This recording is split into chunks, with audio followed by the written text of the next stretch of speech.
Namaskar and welcome to Colorado, the peaceful Kashmir of the United States. My name is Purnima Poria, National US India Chamber of Commerce. My question to you is on the bidding. I know that I've been talking to Minister Farooq Abdullah Sahab when I went to visit him during my trip to India with President Obama. Whenever there is bidding going on, as you're saying, the private sector is being involved. A lot of companies, whether they are Hindus or whoever, and they are bidding for these. Apparently, I'm told that the bidding is so low, because of the competition that is there. So how do you expect private sector to engage into this and be profitable? Right now, we are seeing that it's 12 rupees or 14 rupees is what you are shooting for, where solar plants is what I'm talking about.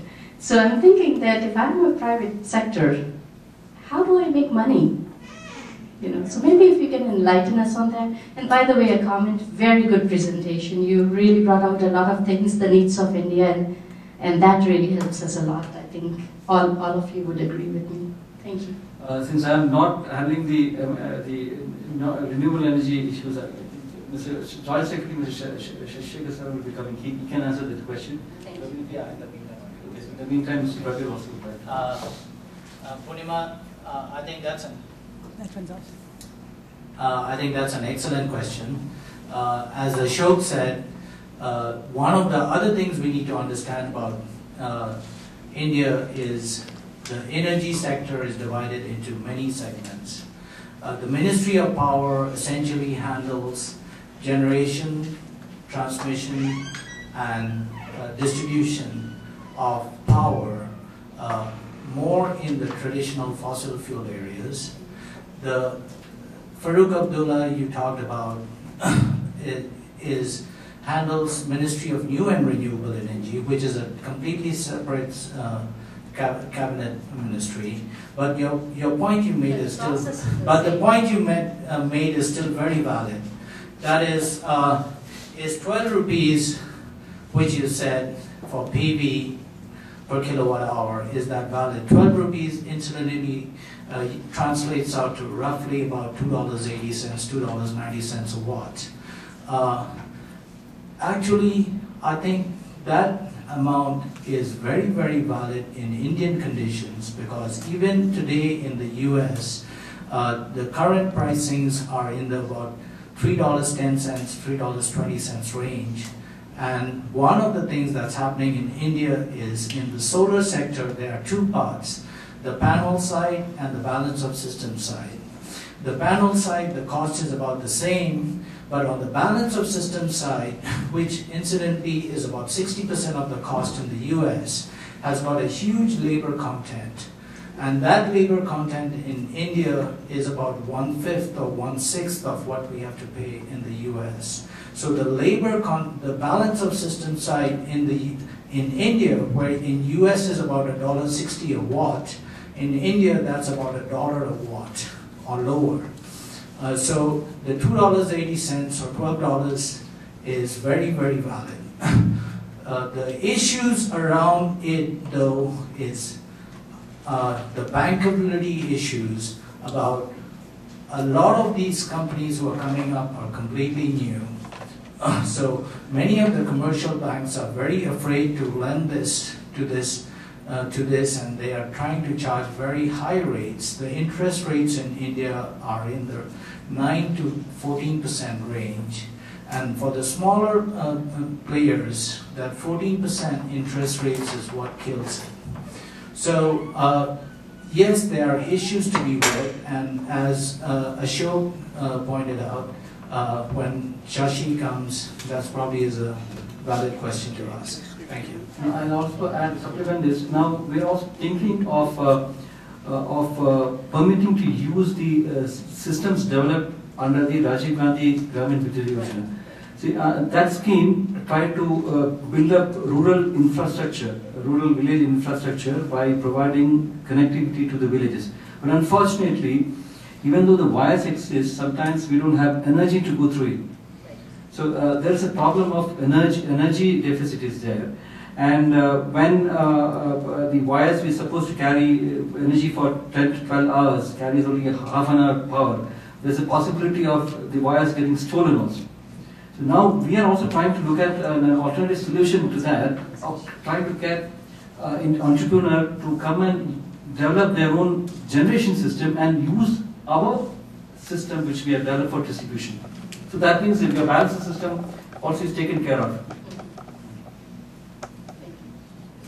Hi, Ashok, my name is Sandy Simon. I recently joined HCL Technologies as their smart grid principal in their energy and utilities practice. So I'm familiarizing myself with India and your energy structure there.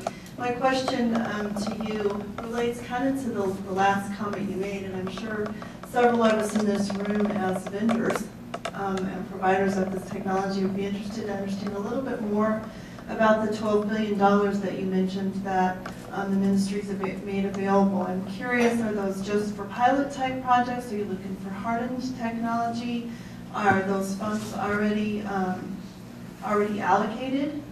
Are they still available? How do we tap into that a little bit and understand how to access those funds?